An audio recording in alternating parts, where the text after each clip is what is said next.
Akashvani SSLC ಪರೀಕ್ಷಾ ಸಿದ್ಧತಾ ಸರಣಿ. ಇಂದು ಸಮಾಜ ವಿಜ್ಞಾನ ವಿಷಯದಲ್ಲಿ ಇತಿಹಾಸ, ರಾಜ್ಯಶಾಸ್ತ್ರ ಹಾಗೂ ಸಮಾಜಶಾಸ್ತ್ರದ ತಯಾರಿ ಬಗ್ಗೆ ಮಾಹಿತಿ. ಭಾಗವಹಿಸುತ್ತಾರೆ ರಾಜ್ಯ ಸಂಪನ್ಮೂಲ ವ್ಯಕ್ತಿಗಳಾದ ಕೆಆರ್ ಮಂಜುನಾಥ್ ಹಾಗೂ ಲೋಕೇಶಪ್ಪ ಕೆ. ಈ ಕಾರ್ಯಕ್ರಮದ ಪ್ರಾಯೋಜಕರು ಕರ್ನಾಟಕ ವಸತಿ ಶಿಕ್ಷಣ ಸಂಸ್ಥೆಗಳ ಸಂಘ, ಬೆಂಗಳೂರು. ನಮಸ್ತೆ, ನಾನು ಕೋಟ ಶ್ರೀನಿವಾಸ್ ಪೂಜಾರಿ ಮಾತಾಡ್ತೇನೆ. ಸಮಾಜ ಕಲ್ಯಾಣ ಮತ್ತು ಹಿಂದುಳಿದ ವರ್ಗಗಳ ಮಂತ್ರಿಯಾಗಿ ನಾನು ವಿನಂತಿ ಮಾಡ್ತೇನೆ, ನಮ್ಮ ಸಮಾಜ ಕಲ್ಯಾಣ ಇಲಾಖೆ, ಹಿಂದುಳಿದ ವರ್ಗದ ಇಲಾಖೆ, ನಮ್ಮ ಕೈ ಶಾಲೆಯಲ್ಲಿರುವಂತಹ SLCಯಲ್ಲಿ ಕಲಿತಿರುವಂತಹ ಎಲ್ಲ ಮಕ್ಕಳು ಕೂಡ ಆಕಾಶವಾಣಿ ಸರಣಿ ಕಾರ್ಯಕ್ರಮವನ್ನ ಕೇಳಬೇಕು. ಆ ಮೂಲಕ ತಮ್ಮ ಪರೀಕ್ಷಾ ಸಾಮರ್ಥ್ಯವನ್ನ ವೃದ್ಧಿಸಿಕೊಳ್ಳಲಿಕ್ಕೆ ಅವಕಾಶ ಮಾಡಿಕೊಡ್ಬೇಕು ಅಂತ ವಿನಂತಿ ಮಾಡ್ತೇನೆ. ಧನ್ಯವಾದ. ಎಲ್ಲ ವಿದ್ಯಾರ್ಥಿಗಳಿಗೂ ನಮಸ್ಕಾರ. ನಾನು BC ನಾಗೇಶ್, ಪ್ರಾಥಮಿಕ ಮತ್ತು ಪ್ರೌಢ ಶಿಕ್ಷಣ ಸಚಿವನಾಗಿ ಧೈರ್ಯವಾಗಿ ತಾವು ಪರೀಕ್ಷೆಗಳನ್ನ ತೆಗಬೇಕು ಅಂತೇಳಿ ನನ್ನ ಆಸೆ. ಆಕಾಶವಾಣಿಯ ನುರಿತ ಶಿಕ್ಷಕರು ಸಹಿತ ಇದರಲ್ಲಿ ಪಾಲ್ಗೊಳ್ತಿದ್ದಾರೆ. ಈ ಕಾರ್ಯಕ್ರಮ ನಿಮ್ಮೆಲ್ಲರಿಗೂ ತುಂಬಾ ಸಹಕಾರಿ ಇರುತ್ತೆ. ತಮ್ಮೆಲ್ಲರಿಗೂ ಶುಭವಾಗ್ಲಿ. ಮತ್ತೊಮ್ಮೆ ಧನ್ಯವಾದ. ನಮಸ್ಕಾರ ಲೋಕೇಶಪ್ಪ.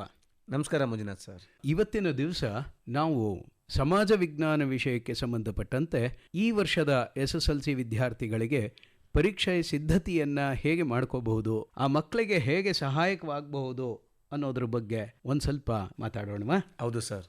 ಮೊದಲಿಗೆ ಯಾವ್ಯಾವ ಪಾಠಗಳನ್ನು ಬಿಟ್ಟಿದ್ದಾರೆ ಈ ವರ್ಷ ಅನ್ನೋದ್ರ ಬಗ್ಗೆ ತಿಳಿಸ್ಬಿಡೋಣ. ಆನಂತರ ಚಾಪ್ಟರ್ ವೈಸ್ ಹೋಗೋಣ. ಈ ವರ್ಷದಲ್ಲಿ ಈ ಕರೋನಾ ಒಂದು ಪ್ಯಾಂಡಮಿಕ್ ಇದರಿಂದ ಸುಮಾರು 8 ಪಾಠಗಳನ್ನು ಈ ವರ್ಷ ಕೈ ಬಿಡಲಾಗಿದೆ. SSLC ವಿದ್ಯಾರ್ಥಿಗಳು ಇದನ್ನು ಗಮನಿಸ್ಕೋಬೇಕು. ಈ ವರ್ಷದಲ್ಲಿ ಇತಿಹಾಸದಿಂದ 10ನೇ ಪಾಠವಾದಂತಹ 20ನೇ ಶತಮಾನದ ಆಯಾಮಗಳು ಎಂಬಂತಹ ಒಂದು ಪಾಠವನ್ನು ಕೈಬಿಡಲಾಗಿದೆ. ರಾಜ್ಯಶಾಸ್ತ್ರದಲ್ಲಿ ಜಾಗತಿಕ ಸಂಸ್ಥೆಗಳು, ಸಮಾಜಶಾಸ್ತ್ರದಲ್ಲಿ ಸಾಮಾಜಿಕ ಸಮಸ್ಯೆಗಳು, ಹಾಗೆ ಭೂಗೋಳದಲ್ಲೂ ಕೂಡ 2 ಪಾಠಗಳನ್ನು, ಅಂದರೆ ಒಂದು 8ನೇ ಪಾಠವಾದಂತಹ ಭಾರತದ ಖನಿಜ ಮತ್ತು ಶಕ್ತಿ ಸಂಪನ್ಮೂಲಗಳು ಹಾಗೂ ಭಾರತದ ಜನಸಂಖ್ಯೆ 12ನೇ ಪಾಠ, ಈ 2 ಪಾಠಗಳನ್ನು ಭೂಗೋಳದಿಂದ ಕೈಬಿಡಲಾಗಿದೆ. ಜೊತೆಗೆ ಅರ್ಥಶಾಸ್ತ್ರದಲ್ಲಿ 3 ಮತ್ತು 4ನೇ ಪಾಠಗಳಾದಂತಹ ಹಣ ಮತ್ತು ಸಾಲ, ಸಾರ್ವಜನಿಕ ಹಣಕಾಸು ಮತ್ತು ಆಯವ್ಯಯ ಎಂಬ 2 ಪಾಠಗಳನ್ನು ಕೈಬಿಡಲಾಗಿದೆ. ಜೊತೆಗೆ ವ್ಯವಹಾರ ಅಧ್ಯಯನದಲ್ಲಿ 3ನೇ ಪಾಠವಾದಂತಹ ವ್ಯವಹಾರದ ಜಾಗತೀಕರಣ ಎಂಬಂತಹ ಅಧ್ಯಾಯವನ್ನು ಕೈಬಿಡಲಾಗಿದೆ. ನಿಮಗೆಲ್ಲ ಗೊತ್ತಿರೋ ಹಾಗೆ ಈ ವರ್ಷ ಹೆಚ್ಚಿನ ಒಂದು ತರಗತಿಗಳು ನಡೆಯೋದಕ್ಕೆ ಸಾಧ್ಯವಾಗಿಲ್ಲ. ಆ ಕಾರಣದಿಂದ ನಾವು ಎಲ್ಲ ಪಾಠಗಳನ್ನು, ಎಲ್ಲ ಅಧ್ಯಾಯಗಳನ್ನು ಶಾಲೆಯಲ್ಲಿ ವಿದ್ಯಾರ್ಥಿಗಳಿಗೆ ಕಲಿಸೋದಕ್ಕೆ ಸಾಧ್ಯವಾಗದೇ ಇದ್ದ ಕಾರಣ, ನಮ್ಮ ಅವಧಿಗಳು ಕಡಿತಗೊಂಡಿದ್ದರಿಂದ ಈ ಪಾಠಗಳನ್ನು ಕೈಬಿಡಲಾಗಿದೆ ಅನ್ನೋದನ್ನು ನಾವೆಲ್ಲ ವಿದ್ಯಾರ್ಥಿಗಳು ಗಮನಿಸ್ಕೋಬೇಕು. ಅಂಕಗಳ ಒಂದು ಹಂಚಿಕೆ ನೋಡ್ತಾ ಹೋದರೆ ಇತಿಹಾಸಕ್ಕೆ 25 ಅಂಕಗಳು, ರಾಜ್ಯಶಾಸ್ತ್ರಕ್ಕೆ ಪೊಲಿಟಿಕಲ್ ಸೈನ್ಸ್ 11 ಅಂಕಗಳು, ಸಮಾಜಶಾಸ್ತ್ರ ಸೋಷಿಯಾಲಜಿಗೆ 8 ಅಂಕಗಳನ್ನ ನೀಡಲಾಗಿದೆ. ಭೂಗೋಳದಲ್ಲಿ ಒಟ್ಟು 22 ಅಂಕಗಳನ್ನು, ಅರ್ಥಶಾಸ್ತ್ರಕ್ಕೆ 7 ಅಂಕಗಳನ್ನು, ವ್ಯವಹಾರ ಅಧ್ಯಯನಕ್ಕೆ 7 ಅಂಕಗಳನ್ನು ನೀಡಲಾಗಿದೆ. ಇವತ್ತಿನ ದಿವಸ ಇತಿಹಾಸ, ರಾಜ್ಯಶಾಸ್ತ್ರ ಮತ್ತು ಸಮಾಜಶಾಸ್ತ್ರಕ್ಕೆ ಸಂಬಂಧಪಟ್ಟಂತಹ ವಿಷಯಗಳನ್ನು ನಾವು ಒಂದು ಸ್ವಲ್ಪ ಮನನ ಮಾಡಿಕೊಳ್ಳೋಣ. ಪರೀಕ್ಷೆಗೆ ನಾವು ಹೇಗೆ ಸಿದ್ಧತೆ ಮಾಡ್ಕೋಬೇಕು ಅನ್ನೋದರ ಬಗ್ಗೆ ಇವತ್ತು ನಾವು ಪ್ರಮುಖವಾಗಿ ಗಮನಿಸ್ಕೋಬೇಕಾದಂಥದ್ದಾಗಿದೆ. ಈಗ ನಿಮಗೆಲ್ಲ ಗೊತ್ತಿರೋ ಹಾಗೆ ಪರೀಕ್ಷೆ ಹೋದ ವರ್ಷದಂತೆ ಬಹು ಆಯ್ಕೆ ಪ್ರಶ್ನೆಗಳನ್ನು ಮಾತ್ರ ಹೊಂದಿರೋದಿಲ್ಲ ಅನ್ನೋದು ಗಮನದಲ್ಲಿ ಇಟ್ಕೋಬೇಕು. There will be different types of questions which would be there in this year, not mere only multiple choice questions. So ಈ ವರ್ಷ ನಿಮಗೆ ಗೊತ್ತಿರೋ ಹಾಗೆ ಎಷ್ಟು ಪ್ರಶ್ನೆಗಳಿರಬಹುದು ಪ್ರಶ್ನೆ ಪತ್ರಿಕೆಯಲ್ಲಿ? ನಕ್ಷೆಯನ್ನು ಬಿಡಿಸೋದರ ಜೊತೆಗೆ 38 ಪ್ರಶ್ನೆಗಳನ್ನು ಒಳಗೊಂಡಿರುತ್ತೆ. ಅಂದರೆ ಇಲ್ಲಿ ವಿಧವಾದಂತಹ ಪ್ರಶ್ನೆಗಳನ್ನು ನಾವು ಗಮನಿಸಬೇಕಾಗುತ್ತೆ. ಬಹು ಆಯ್ಕೆ ಪ್ರಶ್ನೆಗಳು ಒಟ್ಟು 8 ಇರುತ್ತವೆ. 1 ಅಂಕದ ಪ್ರಶ್ನೆಗಳು ಒಟ್ಟು 8, 2 ಅಂಕದ ಪ್ರಶ್ನೆಗಳು 8, 3 ಅಂಕದ ಪ್ರಶ್ನೆಗಳು 9, 4 ಅಂಕದ ಪ್ರಶ್ನೆಗಳು 4 ಹಾಗೂ 1 5 ಅಂಕದ ಪ್ರಶ್ನೆ ಇರುತ್ತೆ. ಇದರಲ್ಲಿ ಚಾಯ್ಸ್ ಏನಾದರೂ ಇರಬಹುದಾ? ಇದರಲ್ಲಿ 2 ಅಂಕದ ಪ್ರಶ್ನೆಗಳಲ್ಲಿ ಸೋಷಿಯಾಲಜಿ, ಸಮಾಜಶಾಸ್ತ್ರ ಮತ್ತು ರಾಜ್ಯಶಾಸ್ತ್ರದಿಂದ ಪೊಲಿಟಿಕಲ್ ಸೈನ್ಸಿಂದ ಒಂದೊಂದು ಚಾಯ್ಸ್ ಇರುತ್ತೆ. ಹಾಗೆ 3 ಅಂಕದ ಪ್ರಶ್ನೆಗಳಲ್ಲಿ ನಾವು ಒಟ್ಟು 4 ಚಾಯ್ಸ್ಗಳನ್ನು ನಾವು ಗಮನಿಸಬಹುದಾಗಿದೆ. ಒಂದು ಇತಿಹಾಸಕ್ಕೆ ಸಂಬಂಧಪಟ್ಟಂತೆ ಒಂದು ಪ್ರಶ್ನೆಗೆ ಚಾಯ್ಸ್ ಇರುತ್ತೆ, ಮತ್ತೊಂದು ಭೂಗೋಳಕ್ಕೆ ಒಂದು ಪ್ರಶ್ನೆ ಇರುತ್ತೆ, ಅರ್ಥಶಾಸ್ತ್ರಕ್ಕೆ ಒಂದು ಹಾಗೂ ವ್ಯವಹಾರ ಅಧ್ಯಯನಕ್ಕೆ ಒಂದು. ಇನ್ನು 4 ಅಂಕದಲ್ಲಿ ಇತಿಹಾಸಕ್ಕೆ ಸಂಬಂಧಪಟ್ಟಂತೆ ಒಂದು ಪ್ರಶ್ನೆ ಚಾಯ್ಸ್ ಇರುತ್ತೆ. ಈ ಚಾಯ್ಸ್ಗಳನ್ನು 2 ಪಾಠಗಳಿಂದ ಕೇಳೋದ್ರಿಂದ ಮಕ್ಕಳಿಗೆ ಅನುಕೂಲ ಆಗುತ್ತೆ. ಸೊ ಓದಬೇಕಾದ್ರೆ ಅವರು ಒಂದು ಚಾಪ್ಟರ್ನ ಚೆನ್ನಾಗಿ ಕಲ್ತ್ಕೊಂಡ್ರೆ ಇನ್ನೊಂದು ಚಾಪ್ಟರಿಂದ ಇನ್ನೊಂದು ಪ್ರಶ್ನೆಯನ್ನು ಬಿಡುವಂಥ ಅವಕಾಶ ಕೂಡ ಇರುತ್ತೆ. ಹಾಗಾಗಿ ಸೋಷಿಯಲ್ ಸೈನ್ಸಲ್ಲಿ, ಸಮಾಜ ವಿಜ್ಞಾನದಲ್ಲಿ 2 ಪಾಠಗಳಿಂದ ಚಾಯ್ಸ್ ಇರುತ್ತೆ. ಬೇರೆ ವಿಷಯಗಳ ಥರ ಅದೇ ಚಾಪ್ಟರಿಂದ ಚಾಯ್ಸ್ ಇರೋದಿಲ್ಲ. ಇದು ಒಂದು ಬಹಳ ಉತ್ತಮವಾದಂತಹ ಒಂದು ಅಂಶ. ಆದರೆ ಇನ್ನೊಂದು ಬಹಳ ಪ್ರಮುಖವಾದದ್ದು ಅಂತಂದರೆ ಮಕ್ಕಳು ಗಮನಿಸಬೇಕು, 3 ಅಂಕದ ಪ್ರಶ್ನೆ ಅಂತಂದರೆ ಕಡೆ ಪಕ್ಷ 6 ಅಂಶ ಅಥವಾ 4 ವಾಕ್ಯಕ್ಕಿಂತ ಹೆಚ್ಚಿನ ಮಟ್ಟದಲ್ಲಿ ಉತ್ತರ ಬರೆಯೋ ಹಾಗೆ ಇರಬೇಕು. 4 ಅಂಕದ ಪ್ರಶ್ನೆ ಅಂತಂದಾಗ ಕಡೆ ಪಕ್ಷ 8ರಿಂದ 10 ಅಂಶಗಳಲ್ಲಿ ಅವರು ಉತ್ತರಿಸುವಂತಹದ್ದಾಗಿರಬೇಕು ಅನ್ನೋದು ಮಕ್ಕಳು ಗಮನಿಸ್ಕೋಬೇಕು. ಅಂದರೆ ಇಲ್ಲಿ ಪಾಯಿಂಟ್ಸ್ ವೈಸ್ ಆನ್ಸರ್ ಮಾಡ್ತಕ್ಕಂಥದ್ದು ಬಹಳ ಪ್ರಮುಖವಾದದ್ದು. ಮೊದಲೆಲ್ಲ ನಾವು ಬರಿತಾ ಇದ್ದದ್ದು ಅಂತಂದಾಗ ಪ್ಯಾರಾಗ್ರಾಫ್ ಗಟ್ಟಲೆ, ಪುಟಗಟ್ಟಲೆ ನಾವು ಉತ್ತರವನ್ನು ಬರಿತಾ ಇದ್ವಿ. ಆದರೆ ಇತ್ತೀಚಿನ ದಿನಗಳಲ್ಲಿ ನಾವು ಗಮನಿಸ್ತಕ್ಕಂಥದ್ದು ಸಮಾಜ ವಿಜ್ಞಾನದಲ್ಲಿ ಅಂಶಗಳ ಮೂಲಕ, ಅಂದರೆ ಪಾಯಿಂಟ್ಸ್ ವೈಸ್ ಆನ್ಸರ್ ಮಾಡ್ತಕ್ಕಂತಹದ್ದು ಬಹಳ ಪ್ರಮುಖವಾದದ್ದು. ಹೌದು, ಇದನ್ನು ಉತ್ತಮ ಅಂಕ ಗಳಿಸುವಂಥ ಮಕ್ಕಳು ಕೂಡ ಗಮನದಲ್ಲಿಟ್ಕೊಳ್ಬೇಕು. ಆನ್ಸರ್ನ ಬರೀಬೇಕಾದ್ರೆ ಪಾಯಿಂಟ್ ವೈಸ್ ಬರೆಯೋದ್ರಿಂದ ಹೆಚ್ಚು ಅಂಕ ಗಳಿಸಲಿಕ್ಕೆ ಅನುಕೂಲ ಆಗುತ್ತೆ. ಮತ್ತು ವ್ಯಾಲ್ಯೂಯೇಟರ್ಸ್ಗೂ ಕೂಡ ಇದು ಸಹಕಾರಿಯಾಗಿರುತ್ತೆ. ಸೊ ಇದನ್ನು ನಾವು ಗಮನದಲ್ಲಿಟ್ಕೊಂಡು ಈಗ ಯಾವ್ಯಾವ ವಿಭಾಗದಿಂದ ಎಷ್ಟೆಷ್ಟು ಪ್ರಶ್ನೆಗಳು ಯಾವ ಥರ ಬರಬಹುದು ಅನ್ನೋದನ್ನು ನಾವು ಇಲ್ಲಿ ಸ್ವಲ್ಪ ಗಮನಿಸ್ಕೊಳ್ಳೋಣ. ಲೋಕೇಶಪ್ಪ ಅವರೇ, ಈಗ ನಾವು ಗಮನಿಸ್ತಕ್ಕಂಥದ್ದು ಅಂತಂದಾಗ ಈ ಪ್ರಶ್ನೆ ಪತ್ರಿಕೆಗಳಲ್ಲಿ ನಾವು ಗಮನಿಸಿದಾಗ, ಅಂದರೆ ಮಾದರಿ ಪ್ರಶ್ನೆ ಪತ್ರಿಕೆ SSLC ಬೋರ್ಡ್ನಿಂದ ಬಿಟ್ಟಿರ್ತಕ್ಕಂತಹ ಮಾದರಿ ಪ್ರಶ್ನೆ ಪತ್ರಿಕೆ ಆಗಲಿ, ಅಥವಾ ಈಗಾಗಲೇ ವಿದ್ಯಾರ್ಥಿಗಳಿಗೆ ಆಗಿರ್ತಕ್ಕಂತಹ ಒಂದು ಪ್ರಿಪರೇಟರಿ ರಾಜ್ಯ ಮಟ್ಟದ್ದು ಪ್ರಶ್ನೆ ಪತ್ರಿಕೆಯನ್ನು ಗಮನಿಸಿದಾಗ ನಾವು ಕೆಲವು ಪ್ರಮುಖವಾದಂತಹ ಅಂಶಗಳನ್ನು ಗಮನಿಸ್ಕೋಬಹುದಾಗಿದೆ. ಹೌದು ಸರ್. ಸೊ ಇತಿಹಾಸದಿಂದ ನಾವು ಗಮನಿಸ್ತಕ್ಕಂಥದ್ದು ಒಟ್ಟು 25 ಅಂಕದ ಪ್ರಶ್ನೆಗಳು ಅಂತ. ಹೌದು. ಸೊ ಇದರಲ್ಲಿ 4 ಅಂಕದ್ದು 2 ಪ್ರಶ್ನೆಗಳು ಬರುತ್ತವೆ ಇತಿಹಾಸದಲ್ಲಿ, ಒಂದು ಚಾಯ್ಸ್ ಇರುತ್ತೆ. ಅದರಲ್ಲಿ ಒಂದು ಚಾಯ್ಸು. 3 ಅಂಕದ್ದು 3 ಪ್ರಶ್ನೆಗಳಿರುತ್ತವೆ, ಅದರಲ್ಲೂ ಒಂದು ಚಾಯ್ಸ್ ಇರುತ್ತೆ. ಹಾಗೂ 2 ಅಂಕದ್ದು 2 ಪ್ರಶ್ನೆಗಳು, 1 ಅಂಕದ್ದು 2 ಪ್ರಶ್ನೆಗಳು ಮತ್ತು ಬಹು ಆಯ್ಕೆ ಪ್ರಶ್ನೆಗಳು 2 ಇರುತ್ತೆ. ಸೊ ಇದನ್ನು ನಾವು ಗಮನಿಸ್ಕೊಂಡಾಗ ಈ ಪ್ರಶ್ನೆಗಳು ಯಾವ್ಯಾವ ಅಧ್ಯಾಯದಲ್ಲಿ ಕೇಳೋದಕ್ಕೆ ಸಾಧ್ಯವಾಗುತ್ತೆ ಅನ್ನೋದು. ಈಗಾಗಲೇ ನಾವು ಮಾದರಿ ಪ್ರಶ್ನೆ ಪತ್ರಿಕೆ ಮತ್ತು ರಾಜ್ಯ ಮಟ್ಟದ ಪೂರ್ವ ಸಿದ್ಧತಾ ಪರೀಕ್ಷೆಯ ಪ್ರಶ್ನೆ ಪತ್ರಿಕೆ ನೋಡಿದ್ರೆ, ಮೊದಲನೇ ಪಾಠ ಭಾರತಕ್ಕೆ ಯುರೋಪಿಯನರ ಆಗಮನ, advent of Europeans to India, ಅಲ್ಲಿ 2 ಅಂಕದ ಪ್ರಶ್ನೆಗಳನ್ನ ಕೇಳಿದ್ದಾರೆ. ಇಲ್ಲಿ ಸಂಭಾವನೀಯ ಪ್ರಶ್ನೆಗಳು ಅಥವಾ ಕೇಳಬಹುದಾದಂಥ ಪ್ರಶ್ನೆಗಳು ಅಂತ ತೆಗೆದುಕೊಂಡ್ರೆ, ಇದರಲ್ಲಿ ನಾವು ಈಗಾಗಲೇ ಗಮನಿಸಿದ ಹಾಗೆ ಆ ಮಾದರಿ ಪ್ರಶ್ನೆ ಪತ್ರಿಕೆಯನ್ನು ನಾವು ನೋಡಿದಾಗ 2 ಪ್ರಮುಖವಾದಂತಹ ಪ್ರಶ್ನೆಗಳನ್ನು ನಾವು ನೋಡಬಹುದು. ನಾನು ಈಗಾಗಲೇ ಹೇಳಿದಾಗೆ 2 ಅಂಕದ ಪ್ರಶ್ನೆ ಅಂದರೆ ಕಡೆ ಪಕ್ಷ 4ರಿಂದ 5 ಅಂಶಗಳಿಂದ ಕೂಡಿರುವಂಥದ್ದಾಗಿರಬೇಕು. ಸೊ ಇದಕ್ಕೆ ಸಂಬಂಧಪಟ್ಟಂತೆ ನಾವು ಗಮನಿಸಿದರೆ ಈ ಭಾರತಕ್ಕೆ ಯುರೋಪಿಯನರ ಆಗಮನ ಅಂದಾಗ 3ರಿಂದ 4 ಪ್ರಶ್ನೆಗಳನ್ನ ನಾವು ಗಮನಿಸಬಹುದು. ಇಂಥದ್ದು ಯಾವ್ಯಾವುದು? ಮೊದಲನೇದಾಗಿ ಬಕ್ಸರ್ ಕದನದ ಫಲಿತಾಂಶಗಳು, ಪ್ಲಾಸಿ ಕದನದ ಫಲಿತಾಂಶ, ಜೊತೆಗೆ ಮೊದಲು ಶುರುವಿನಲ್ಲಿ ಬರ್ತಕ್ಕಂಥದ್ದು ಅಂತಂದಾಗ ಹೊಸ ಜಲಮಾರ್ಗ ಕಂಡುಹಿಡಿಯಲು ಕಾರಣಗಳೇನು, ಭಾರತಕ್ಕೆ ಹೊಸ ಜಲಮಾರ್ಗವನ್ನು ಕಂಡುಹಿಡಿಯಲು ಪ್ರಮುಖವಾದಂತಹ ಕಾರಣಗಳೇನು ಅನ್ನೋದನ್ನ ನಾವು ಗಮನಿಸ. ಹಾಗೆ ದ್ವಿಪ್ರಭುತ್ವ ಸರ್ಕಾರ ಕೂಡ ಕೇಳಬಹುದು.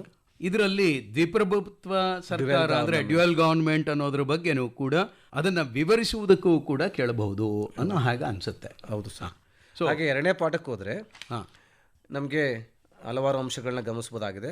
ಸಹಾಯಕ ಸೈನ್ಯ ಪದ್ಧತಿ ನಿಬಂಧನೆಗಳೇನು, what are the terms and conditions of subsidiary alliance and who introduced it ಅನ್ನೋದ್ರ ಬಗ್ಗೆನೂ ಕೂಡ ನಾವು ಬಹು ಆಯ್ಕೆ ಪ್ರಶ್ನೆಯಲ್ಲಿ ಕೇಳೋದಕ್ಕೆ ಅವಕಾಶ ಇರಬಹುದು ಅಲ್ವೇ? ಹೌದು. ಹಾಗೆ 1ನೇ ಮರಾಠ ಯುದ್ಧದ ಮೊದಲನೇ ಮರಾಠ ಯುದ್ಧ ಏನಿದೆ ಅದರ ಕಾರಣ ಮತ್ತು ಫಲಿತಾಂಶಗಳನ್ನ ಕೂಡ ಕೇಳಲಿಕ್ಕೆ ಅವಕಾಶ ಇದೆ. So causes and results of first Anglo Maratha war. So ಇವು ಬಹಳ ಪ್ರಮುಖವಾದದ್ದು. ಹಾಗೆ ಆಂಗ್ಲೋ ಸಿಖ್ ವಾರ್ ಬಗ್ಗೆನೂ ಕೇಳೋದಕ್ಕೆ ಅವಕಾಶ ಇರ್ಬೋದಲ್ಲ? ಅವಕಾಶ ಇದೆ.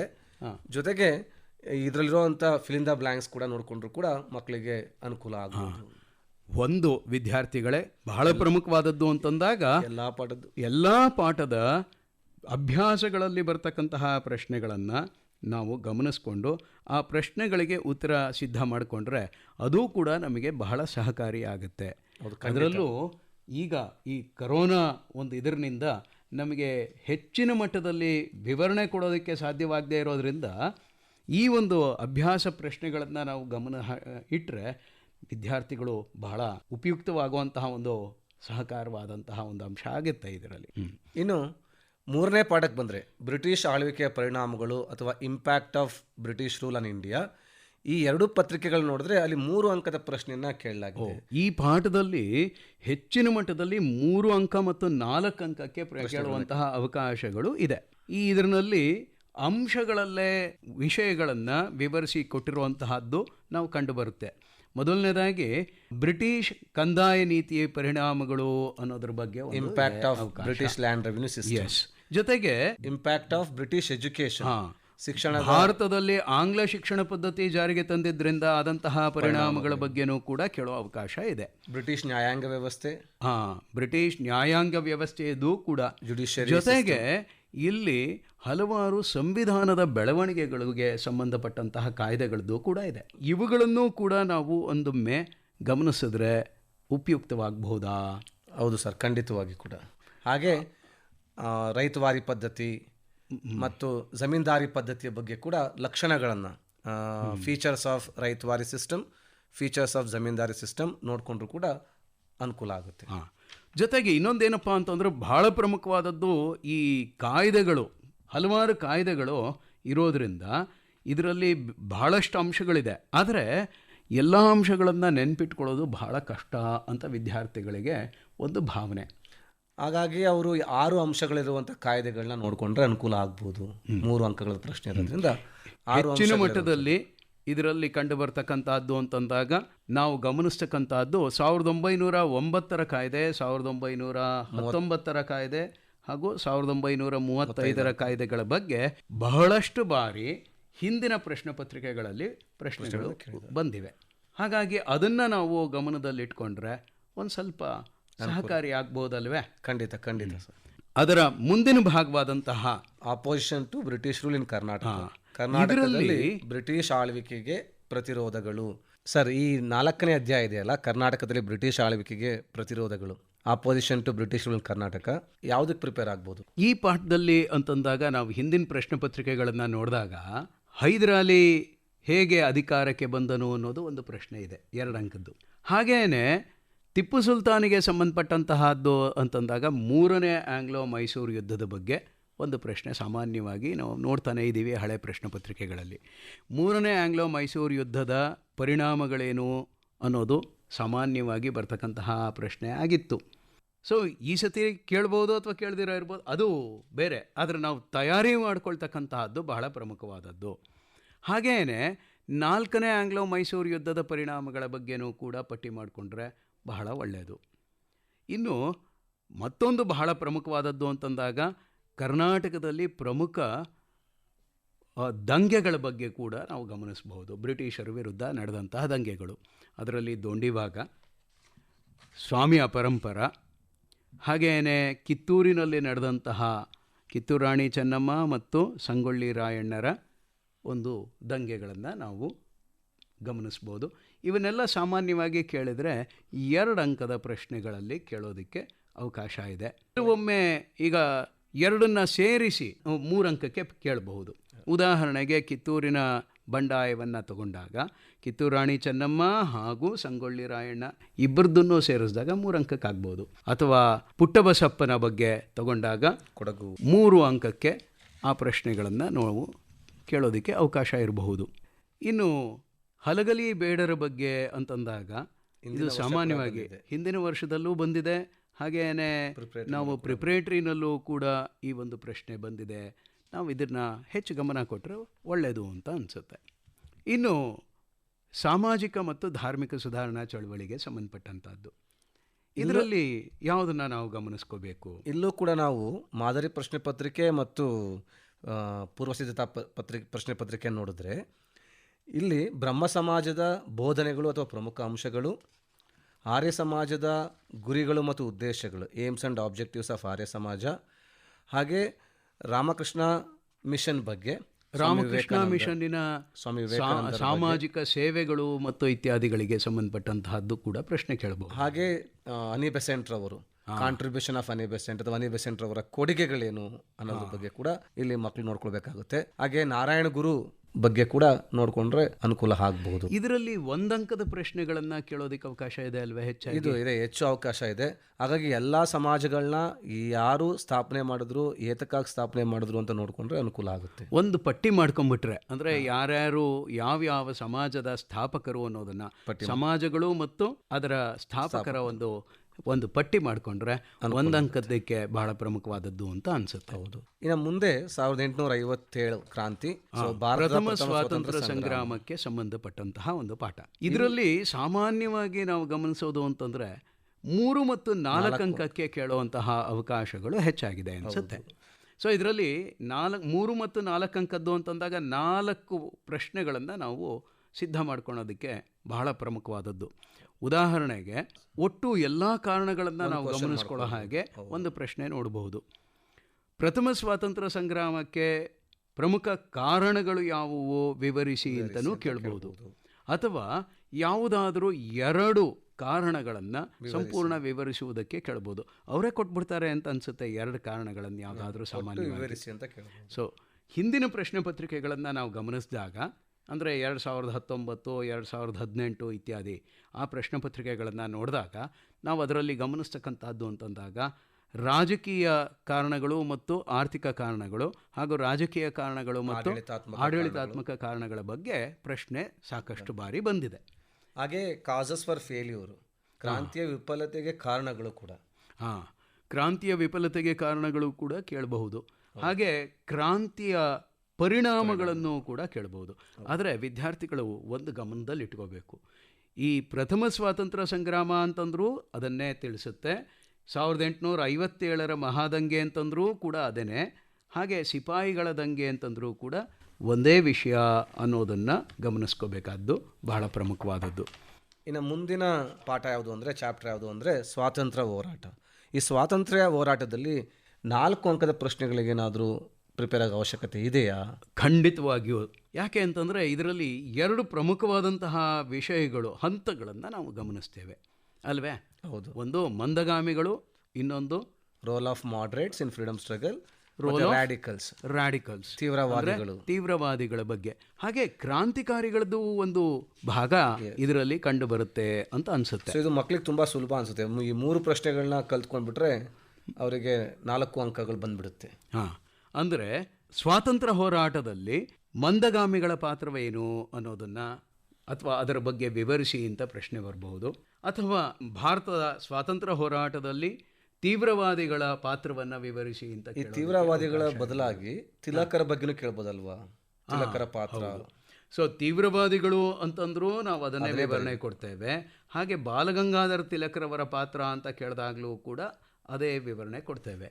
ಸೊ ಈ ಹಳೆ ಪ್ರಶ್ನೆ ಪತ್ರಿಕೆಗಳನ್ನು ನೋಡಿದಾಗ ಬಾಲಗಂಗಾಧರ ತಿಲಕರ ಬಗ್ಗೆ ಹೆಚ್ಚಿನ ಬಾರಿ ಆ ಪ್ರಶ್ನೆಗಳು ಕಂಡು ಬಂದಿದೆ.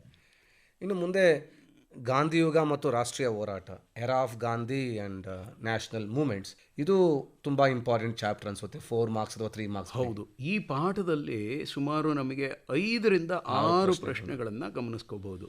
ಈ ವ್ಯಕ್ತಿಗಳು ಅಂತ ಬಂದಾಗ ಯಾರ್ಯಾರ ಬಗ್ಗೆ ನೋಡಿಕೊಂಡ್ರು? ವ್ಯಕ್ತಿಗಳು ಅಂತ ಬಂದಾಗ ಒಂದು ಜವಾಹರ್ಲಾಲ್ ನೆಹರೂರವರ ಸಾಧನೆಗಳು, ಅಂಬೇಡ್ಕರ್ ಅವರ ಕೊಡುಗೆಗಳು, ಹಾಗೆ ನೇತಾಜಿ ಸುಭಾಷ್ ಚಂದ್ರ ಬೋಸರ ಕೊಡುಗೆಗಳು ಅಥವಾ ಸ್ವಾತಂತ್ರ್ಯ ಹೋರಾಟದಲ್ಲಿ ಪಾತ್ರ ಅನ್ನೋದನ್ನು ಕೂಡ ಕೇಳೋದಕ್ಕೆ. ಸೊ ಅಂದರೆ role of Netaji Subhash Chandra Bose, Nehru as a prime minister, contribution of Ambedkar to Indian society. ಜೊತೆಗೆ ಮಹಾತ್ಮ ಗಾಂಧಿರವರ ಪಾತ್ರನೂ ಕೂಡ ಕೇಳೋದಕ್ಕೆ ಅವಕಾಶ ಇದೆ. ಆದರೆ ಹೆಚ್ಚಿನ ಸಮಯದಲ್ಲಿ ಮಹಾತ್ಮ ಗಾಂಧಿರವರ ಪಾತ್ರ ಅಂತಂದ್ರೆ ಮಹಾತ್ಮ ಗಾಂಧಿಯ ಬಗ್ಗೆನೇ ಇರೋದ್ರಿಂದ ಈ ರೈತರ ದಂಗೆಗಳು ಮತ್ತೆ ಬುಡಕಟ್ಟು ಜನಾಂಗದ ದಂಗೆಗಳು ಅದು ಕೂಡ ಕೇಳೋದಕ್ಕೆ ಅವಕಾಶ. ಆದರೆ ಟ್ರೈಬಲ್ ರಿವೋಲ್ಟ್ ಹೆಚ್ಚಿನ ಸಮಯದಲ್ಲಿ ನಾವು ಹಿಂದಿನ ಪ್ರಶ್ನೆ ಪತ್ರಿಕೆಗಳನ್ನು ನೋಡಿದಾಗ 2 ಪ್ರಶ್ನೆಗಳು ಬಹಳ ಪ್ರಮುಖವಾಗಿ ಇದು ರಿಪೀಟೆಡ್ ಆಗ್ತಾ ಇದೆ. ಒಂದು ನೀವೀಗಾಗಲೇ ಹೇಳಿದಾಗೆ ಫಾರ್ಮರ್ಸ್ ಆ್ಯಂಡ್ ಟ್ರೈಬಲ್ ರಿವೋಲ್ಟ್ಸ್ ಅಥವಾ ಅವರ ಪಾತ್ರ, ಅಂದರೆ ಬುಡಕಟ್ಟು ಜನಾಂಗ ಮತ್ತು ರೈತರ ಹೋರಾಟಗಳ ಬಗ್ಗೆ ಕೇಳಿದೆ. ಎರಡನೇದು ಅಂತಂದಾಗ ನೆಹರು ಮತ್ತೆ ನೇತಾಜಿ ಸುಭಾಷ್ ಚಂದ್ರ ನೆಹರು ಮತ್ತು ನೇತಾಜಿ ಸುಭಾಷ್ ಚಂದ್ರ ಬೋಸರ ಪಾತ್ರಗಳ ಬಗ್ಗೆನೂ ಕೂಡ ಕೇಳಿದೆ. ನಾವು ಈ 3 ಪ್ರಶ್ನೆಗಳನ್ನು ನೋಡಿಕೊಂಡ್ರೆ ಬಹಳ ಉತ್ತಮ ಅಂತ ಅನಿಸುತ್ತೆ, ಅನುಕೂಲ ಆಗ್ಬಹುದು ಅಂತ. ಇನ್ನು 9ನೇ ಪಾಠ ಸ್ವಾತಂತ್ರ್ಯೋತ್ತರ ಭಾರತ ಅಂತ. ಸೊ ಈ ಪಾಠದಲ್ಲಿ ನಾವು ಸಾಮಾನ್ಯವಾಗಿ ಎಷ್ಟು ಅಂಕದ ಪ್ರಶ್ನೆಗಳನ್ನು ನಾವು ಕೇಳೋದಕ್ಕೆ ಅವಕಾಶ ಇದೆ? 3 ಅಂಕದ್ದು 4 ಅಂಕದ್ದು ಇದರಲ್ಲಿ ಏನಾದ್ರು ಕೇಳಕ್ಕೆ ಸಾಧ್ಯವಾ? ಇಲ್ಲೂ ಕೂಡ ನಾವು ಇಂದಿನ ಪ್ರಶ್ನೆ ಪತ್ರಿಕೆ ಮತ್ತು ಪೂರ್ವ ಸಿದ್ಧತಾ ಪರೀಕ್ಷೆ ಪತ್ರಿಕೆ ನೋಡಿದ್ರೆ 2 ಅಂಕದ ಪ್ರಶ್ನೆಯನ್ನು ಕೇಳ್ಬೋದು ಮತ್ತು 1 ಅಂಕದ ಪ್ರಶ್ನೆಗಳನ್ನ ಕೇಳ್ಬೋದು ಇಲ್ಲಿ. ಅಂದರೆ ಇದರಲ್ಲಿ ಗಮನಿಸ್ತಕ್ಕಂಥದ್ದು ಅಂತಂದಾಗ ಗೋವಾ ಭಾರತಕ್ಕೆ ಹೇಗೆ ಸೇರ್ಪಡೆಯಾಯಿತು ಅನ್ನೋದ್ರ ಬಗ್ಗೆ, ಹಾಗೆ ಜುನಾಗಢ ಕೂಡ, ಜುನಾಗಢವನ್ನು ಭಾರತಕ್ಕೆ ಹೇಗೆ ಸೇರ್ಪಡೆ ಮಾಡಲಾಯಿತು ಅನ್ನೋದ್ರ ಬಗ್ಗೆ, ಜೊತೆಗೆ ಈ ನಿರಾಶ್ರಿತರ ಸಮಸ್ಯೆನ ಹೇಗೆ ಬಗೆಹರಿಸಿದ್ರು ರೆಫ್ಯೂಜೀಸ್, ಭಾರತದಲ್ಲಿ ಸ್ವಾತಂತ್ರ್ಯೋತ್ತರದ ಭಾರತದಲ್ಲಿ ನಿರಾಶ್ರಿತರ ಸಮಸ್ಯೆಯನ್ನು ಹೇಗೆ ಬಗೆಹರಿಸಿದ್ರು ಅನ್ನೋದನ್ನು ಕೂಡ, ಜೊತೆಗೆ ಭಾರತ ಎದುರಿಸಿದ ಸಮಸ್ಯೆಗಳನ್ನು ಕೂಡ ಕೇಳ್ಬೋದು. ಯಾಕೆಂದ್ರೆ ಅಲ್ಲಿ 6-7 ಪಾಯಿಂಟ್ಗಳಿರೋದ್ರಿಂದ ಖಂಡಿತ ಸ್ವಾತಂತ್ರ್ಯೋತ್ತರ ಭಾರತದಲ್ಲಿ ನಾವು ಎದುರಿಸಿದಂತಹ ಕೆಲವು ಪ್ರಮುಖವಾದಂತಹ ಸಮಸ್ಯೆಗಳು ಯಾವ್ಯಾವುದು ಅನ್ನೋದನ್ನು ಕೂಡ ನೋಡಬಹುದು. ಇದನ್ನು ನಾವು ಉತ್ತರ ಬರೆಯುವಾಗ ರಾಜ್ಯಶಾಸ್ತ್ರದಲ್ಲಿ ಬರ್ತಕ್ಕಂಥದ್ದನ್ನು ಕೂಡ ಸೇರಿಸ್ಕೊಂಡು ಬರಿಬಹುದಲ್ವಾ? ಹೆಚ್ಚಿನ ಅಂಕ ಪಡೆಯುವಾಗ ಈ ವಿಷಯದ ಜೊತೆಗೆ ಅದನ್ನೂ ಸೇರಿಸಿ ಬರೆದ್ರೆ ಇಲ್ಲೇ 6 ಇರೋದ್ರಿಂದ 6 ಅಂಶಗಳಿರೋದ್ರಿಂದ ಇದೇ ಸಾಕಾಗುತ್ತೆ ಅನ್ಸುತ್ತೆ. ಅದನ್ನು ಬರಿಬಹುದು. ಮುಂದಿನ ಪಾಠವಾದಂತಹ 20ನೇ ಶತಮಾನದ್ದು ಆ ಚಾಪ್ಟರ್ನ ಡಿಲೀಟ್ ಮಾಡಿದ್ದಾರೆ. ಹಾಗಾಗಿ ಅದನ್ನ ಈ ವರ್ಷಕ್ಕೆ ಅಭ್ಯಾಸ ಮಾಡುವ ಅವಶ್ಯಕತೆ ಇಲ್ಲ. ಇನ್ನು ರಾಜ್ಯಶಾಸ್ತ್ರಕ್ಕೆ ಹೋದರೆ ಒಟ್ಟು 11 ಅಂಕಗಳಿದೆ. ಅಲ್ಲೂ ಕೂಡ ಒಂದು 4 ಅಂಕದ ಒಂದು ಪ್ರಶ್ನೆ, 3 ಅಂಕದ ಒಂದು ಪ್ರಶ್ನೆ, 2 ಅಂಕದ ಒಂದು ಪ್ರಶ್ನೆ. 2 ಅಂಕದ ಒಂದು ಪ್ರಶ್ನೆ ಅಂದಾಗ ಅದಕ್ಕೆ ಒಂದು ಇಂಟರ್ನಲ್ ಚಾಯ್ಸು ಇರುತ್ತೆ. 1 ಅಂಕದ ಒಂದು ಪ್ರಶ್ನೆ ಮತ್ತು ಒಂದು ಬಹು ಆಯ್ಕೆ ಪ್ರಶ್ನೆ ಇರುತ್ತೆ. ಹಾಗಾದ್ರೆ ಇದು ಚಾಪ್ಟರ್ ತುಂಬಾ ದೊಡ್ಡದಾಗಿದೆ. ಇಲ್ಲಿ 4 ಅಥವಾ 3 ಅಂಕದ ಪ್ರಶ್ನೆಗಳನ್ನ ಕೇಳ್ಬೋದಾ? ಖಂಡಿತವಾಗಿಯೂ ಅಂತ ಅನ್ಸುತ್ತೆ. ರಾಜ್ಯಶಾಸ್ತ್ರದ ಮೊದಲನೇ ಅಧ್ಯಾಯವಾದಂತಹ ಭಾರತದ ಸಮಸ್ಯೆಗಳು ಹಾಗೂ ಅವುಗಳ ಪರಿಹಾರೋಪಾಯಗಳು ಅನ್ನೋ ಪಾಠದಲ್ಲಿ ಪ್ರಮುಖವಾಗಿ 3 ಮತ್ತು 4 ಅಂಕದ ಪ್ರಶ್ನೆಗಳನ್ನು ಗಮನಿಸ್ಕೊಳ್ಳೋದಕ್ಕೆ ಸಾಧ್ಯವಿದೆ. ಮೊದಲನೇದಾಗಿ ಭ್ರಷ್ಟಾಚಾರಕ್ಕೆ ಸಂಬಂಧಪಟ್ಟಂತಹ ಪ್ರಶ್ನೆನೂ ಕೂಡ ನಾವು ನೋಡ್ಬೋದು. ಅಂದರೆ ಭ್ರಷ್ಟಾಚಾರ ತಡೆಗಟ್ಟಲು ಸರ್ಕಾರ ಕೈಗೊಂಡಿರುವಂತಹ ಕ್ರಮಗಳು ಅಥವಾ ನಾವು ಯಾವ ಕ್ರಮಗಳನ್ನು ಕೈಗೊಳ್ಳಬಹುದು ಅನ್ನೋದು. ಹಾಗೇನೆ ಕರಪ್ಷನ್. ಎಸ್. ಎರಡನೇದು ಅಂತಂದಾಗ ನಿರುದ್ಯೋಗ ಮತ್ತು ಅದರ ಒಂದು ಪರಿಹಾರೋಪಾಯಗಳು ಅನ್ನೋದ್ರ ಬಗ್ಗೆ, causes and solutions for unemployment. Yes. So ಅದರ ಜೊತೆಗೆ ನಾವು ಇನ್ನೂ ಒಂದು ಬಹಳ ಪ್ರಮುಖವಾದಂತಹ ಒಂದು ಪ್ರಶ್ನೆ ಅದರಲ್ಲಿ ಗಮನಿಸ್ತಕ್ಕಂಥದ್ದು ಅಂತಂದಾಗ ಮಹಿಳೆಯರ ಸ್ಥಾನಮಾನವನ್ನು ಉತ್ತಮಪಡಿಸಲು ಕೈಗೊಳ್ಳಬೇಕಾದಂತಹ ಕ್ರಮಗಳು ಏನೇನು ಅನ್ನೋದನ್ನು ಕೂಡ ನೋಡ್ಬೋದು. Measures to improve the status of women. ಆದರೆ ಒಂದು ಇಂತಹ ಪ್ರಶ್ನೆ ಬಂದಾಗ ಮಹಿಳೆಯರ ಸ್ಥಾನಮಾನ ಉತ್ತಮಪಡಿಸಲು ಕೈಗೊಂಡಿರುವ ಕ್ರಮ ಅಂತಂದಾಗ ಕೇವಲ ರಾಜ್ಯಶಾಸ್ತ್ರದ ವಿಷಯಗಳನ್ನು ಮಾತ್ರ ಬರೆದ್ರೆ ಸಾಕ ಅಥವಾ ಬೇರೆದನ್ನು ಸೇರಿಸಿ ಬರೆದ್ರೆ ತಪ್ಪಿಲ್ವಾ? ಬರೆದ ತಪ್ಪೇನಿಲ್ಲ. ಯಾಕೆ ಅಂತಂದರೆ ಸಮಾಜಶಾಸ್ತ್ರದಲ್ಲೂ ಕೂಡ ಈ ವಿಷಯ ಇದೆ, ಅರ್ಥಶಾಸ್ತ್ರದಲ್ಲೂ ಕೂಡ ಇದೆ. ಆ 2 ಭಾಗದ ವಿಷಯಗಳನ್ನು ತೆಗೆದುಕೊಂಡು ಇಲ್ಲಿ ಈ ಪ್ರಶ್ನೆಗೆ ಉತ್ತರಿಸಿದಾಗ ತಪ್ಪಾಗಲ್ಲ ಅಲ್ವಾ? ತಪ್ಪೇನಿಲ್ಲ. ಅಂಕ ಗಳಿಸೋದಕ್ಕೆ ಸಾಧ್ಯವಾಗುತ್ತಲ್ವಾ? ಸಾಧ್ಯವಿದೆ. ಹೆಚ್ಚು ಇದಕ್ಕೆ ಗಮನ ಕೊಡಬೇಕು. ಜೊತೆಗೆ ಅದ್ರ ಜೊತೆಗೆ ಅದನ್ನು ಕೂಡ ಸೇರಿಸ್ಕೊಳ್ಬೋದು. ಮತ್ತೆ ಇನ್ನೊಂದು ಪ್ರಮುಖವಾದದ್ದು ಅಂತಂದಾಗ ಕೋಮುವಾದಕ್ಕೆ ಸಂಬಂಧಪಟ್ಟಂತಹ ಪ್ರಶ್ನೆಗಳೇನಾದರೂ ಕಂಡುಬರಬಹುದು. ಹಿಂದಿನ ವರ್ಷಗಳೆಲ್ಲ ಕೂಡ ಕೇಳ್ತಾ ಇದ್ರು, ಕೋಮುವಾದವು ಸಮಾಜಕ್ಕೆ ಮಾರಕವಾಗಿದೆ ಹೇಗೆ, ಭಾರತದ ಒಂದು ಸಮಾಜಕ್ಕೆ ಮಾರಕವಾಗಿದೆ ಯಾಕೆ, communalism threat to the Indian society how ಅನ್ನೋದ್ರ ಬಗ್ಗೆ ಕೂಡ ಸೊ ಇಂತಹ ಪ್ರಶ್ನೆಗಳನ್ನು ನಾವು ಇಲ್ಲಿ ಸಿದ್ಧತೆ ಮಾಡಿಕೊಂಡ್ರೆ ಬಹಳ ಅನುಕೂಲ ಆಗುತ್ತೆ ಅಂತ ಅನ್ಕೋತೀನಿ.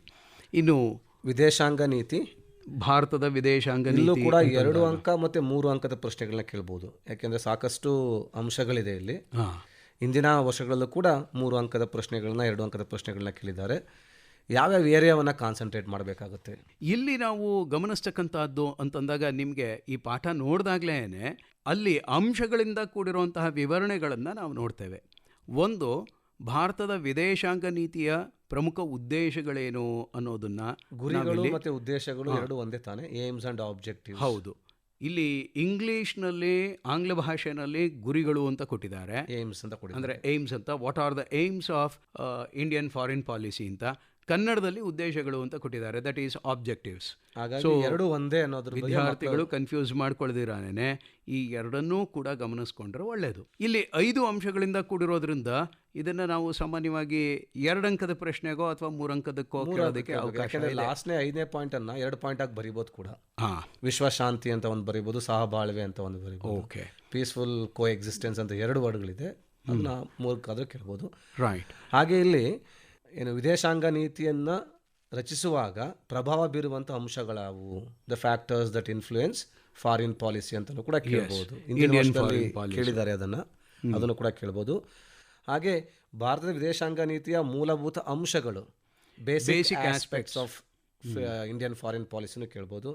ಹಾಗೆ ಮುಖ್ಯವಾಗಿ ಪಂಚಶೀಲ, ಸಾಮಾನ್ಯವಾಗಿ ಪಂಚಶೀಲ ತತ್ವಗಳು ಯಾವ್ಯಾವುದು ಅಂತ, ನೇಮ್ ದ ಪಂಚಶೀಲ್ ಪ್ರಿನ್ಸಿಪಲ್ಸ್ ಅಂತ ಕೂಡ, ಅದು ಸಾಮಾನ್ಯವಾಗಿ 2 ಅಂಕಕ್ಕೆ ಬರುವಂತಹ ಪ್ರಶ್ನೆ ಅಂತ ಅನ್ಸುತ್ತೆ.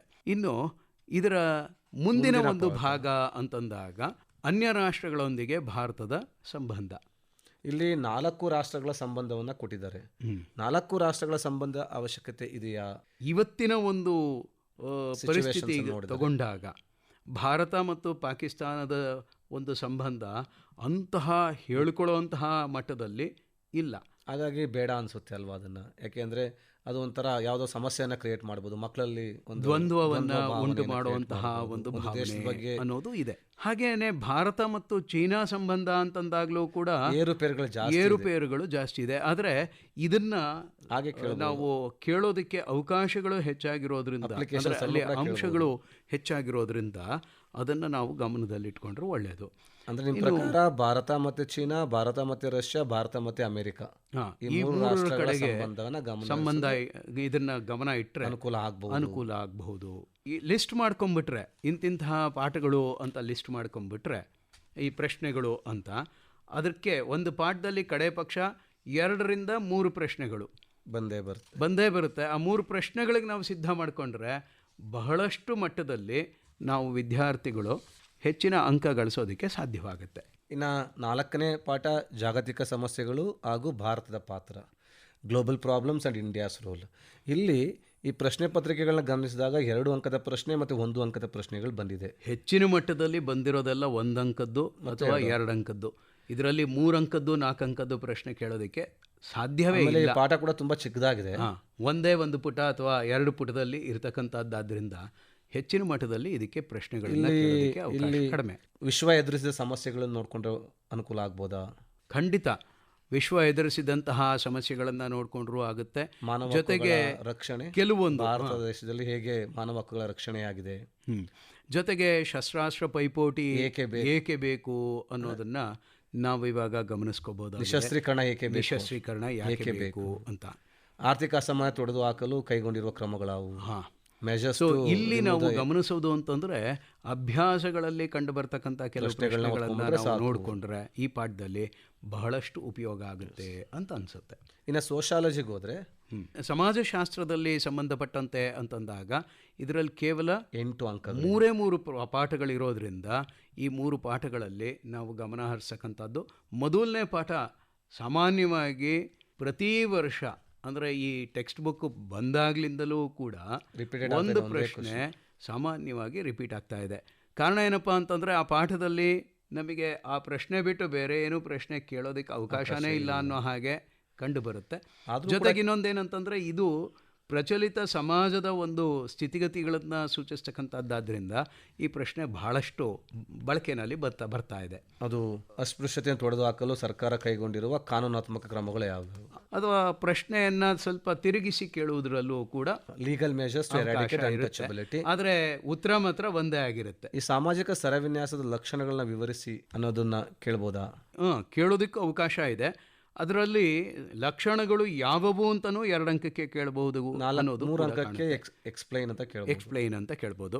ಲಿಂಗ ಅಸಮಾನತೆನೂ ಕೂಡ ಕೇಳೋದಕ್ಕೆ ಅವಕಾಶ ಇದೆ. ಲಿಂಗ ಅಸಮಾನತೆ ಕೂಡ ಎಕನಾಮಿಕ್ಸ್ ಅಲ್ಲೂ ಕೂಡ ಬರುತ್ತೆ, ಇಲ್ಲೂ ಬರುತ್ತೆ. ಜೊತೆಗೆ ಇನ್ನೊಂದೇನಂತಂದರೆ ಅಲ್ಲಿ ಜೆಂಡರ್ ಇನ್ಇಕ್ವಾಲಿಟಿ ಅನ್ನೋದು, ಸ್ತ್ರೀಯರ ಸ್ಥಾನಮಾನ ಅನ್ನೋದು ನಾನೀಗಾಗಲೇ ಹೇಳಿದ್ನಲ್ಲ, ಅನುಕೂಲ ಆಗುತ್ತೆ.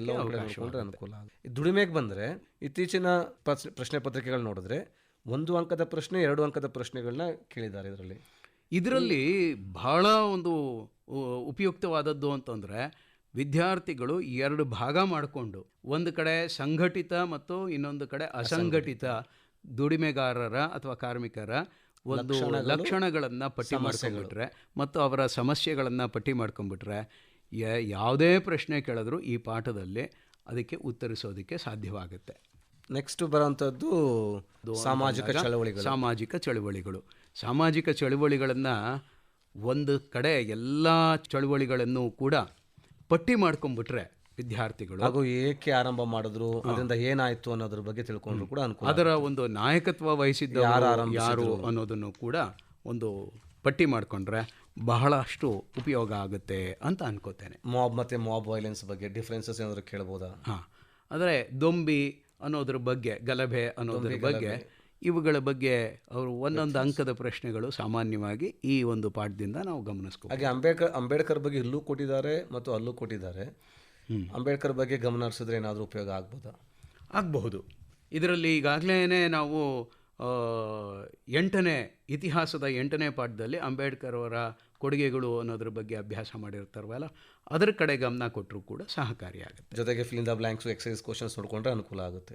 ಲೋಕೇಶಪ್ಪ ಅವರೇ, ಇವತ್ತಿನ ದಿವಸ ನಾವು 3 ವಿಭಾಗಗಳನ್ನು ಗಮನ ಕೊಟ್ಟಿದ್ದೀವಿ. ಅಂದರೆ ಇತಿಹಾಸ, ರಾಜ್ಯಶಾಸ್ತ್ರ ಮತ್ತು ಸಮಾಜಶಾಸ್ತ್ರಕ್ಕೆ ಸಂಬಂಧಪಟ್ಟಂತೆ. ನಾಳೆ ಹಾಗಾದರೆ ನಾವು ಉಳಿದಂಥ 3 ಭಾಗಗಳು, ಭೂಗೋಳಶಾಸ್ತ್ರ, ಅರ್ಥಶಾಸ್ತ್ರ, ವ್ಯವಹಾರ ಅಧ್ಯಯನವನ್ನು ಡಿಸ್ಕಸ್ ಮಾಡ್ತಿದ್ದೀವಿ. ಖಂಡಿತ.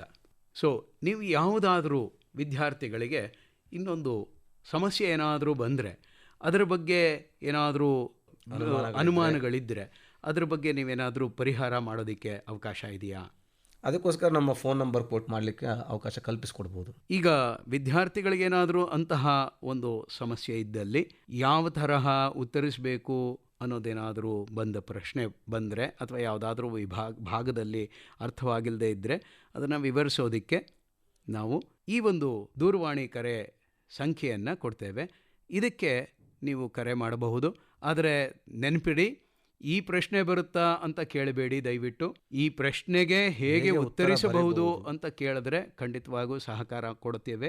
ಸಾಮಾನ್ಯವಾಗಿ ನೀವು ಶನಿವಾರ ಮತ್ತು ಭಾನುವಾರಗಳಂದು ರಾತ್ರಿ 8 ಗಂಟೆಯಿಂದ 10 ಗಂಟೆವರೆಗೂ ಈ ಸಮಯದಲ್ಲಿ ನೀವು ಕರೆ ಮಾಡಿದ್ರೆ ಖಂಡಿತ ನಾವು ಸ್ವೀಕರಿಸ್ತೇವೆ. ನಾನು ಮಂಜುನಾಥ್. ನನ್ನ ನಂಬರಿಗೆ ಕರೆ ಮಾಡಬಹುದು 9449694639 9449694639. ನಾನು ಲೋಕೇಶಪ್ಪ. ನನ್ನ ನಂಬರ್ಗೆ ನೀವು ಕರೆ ಮಾಡ್ಬೋದು 9900862142 9900862142. ಶನಿವಾರ ಭಾನುವಾರದಂದು ಮಾತ್ರ ನೀವು ಕರೆ ಮಾಡಬೇಕು. ಧನ್ಯವಾದಗಳು ಲೋಕೇಶ್. ಧನ್ಯವಾದಗಳು ಸರ್. ಇದುವರೆಗೆ ಎಸ್ಎಸ್ಎಲ್ಸಿ ಪರೀಕ್ಷಾ ಸಿದ್ಧತಾ ಸರಣಿ ಸಮಾಜ ವಿಜ್ಞಾನ ವಿಷಯದಲ್ಲಿ ಇತಿಹಾಸ, ರಾಜ್ಯಶಾಸ್ತ್ರ ಹಾಗೂ ಸಮಾಜಶಾಸ್ತ್ರದ ತಯಾರಿ ಕೇಳಿದಿರಿ. ಭಾಗವಹಿಸಿದ್ದವರು ಬೆಂಗಳೂರಿನ ಕೆಆರ್ ರಸ್ತೆಯ ನ್ಯಾಷನಲ್ ಹೈಸ್ಕೂಲಿನ ಶಿಕ್ಷಕರು ಮತ್ತು ರಾಜ್ಯ ಸಂಪನ್ಮೂಲ ವ್ಯಕ್ತಿಗಳಾದ ಕೆಆರ್ ಮಂಜುನಾಥ್ ಮತ್ತು ರಾಜ್ಯ ಸಂಪನ್ಮೂಲ ವ್ಯಕ್ತಿಗಳು ಹಾಗೂ ಬಸವನಗುಡಿ ಟಾಟಾ ಸಿಲ್ಕ್ ಫಾರಂನ ಕುಮಾರನ್ ಚಿಲ್ಡ್ರನ್ಸ್ ಹೋಮ್ನ ಶಿಕ್ಷಕರಾದ ಲೋಕೇಶಪ್ಪ ಕೆ ಅವರು. ನಾಳೆ ಭೂಗೋಳ, ಅರ್ಥಶಾಸ್ತ್ರ ಹಾಗೂ ವ್ಯವಹಾರ ಅಧ್ಯಯನದ ಬಗ್ಗೆ ಮಾಹಿತಿ ಕೇಳುತ್ತೀರಿ. ಈ ಕಾರ್ಯಕ್ರಮವನ್ನು ಪುನಃ ಕೇಳಲು all India radio Bengaluru YouTube subscribe ಆಗಿ ಉಚಿತವಾಗಿ ಕೇಳಬಹುದು. ಈ ಕಾರ್ಯಕ್ರಮದ ಪ್ರಾಯೋಜಕರು ಕರ್ನಾಟಕ ವಸತಿ ಶಿಕ್ಷಣ ಸಂಸ್ಥೆಗಳ ಸಂಘ.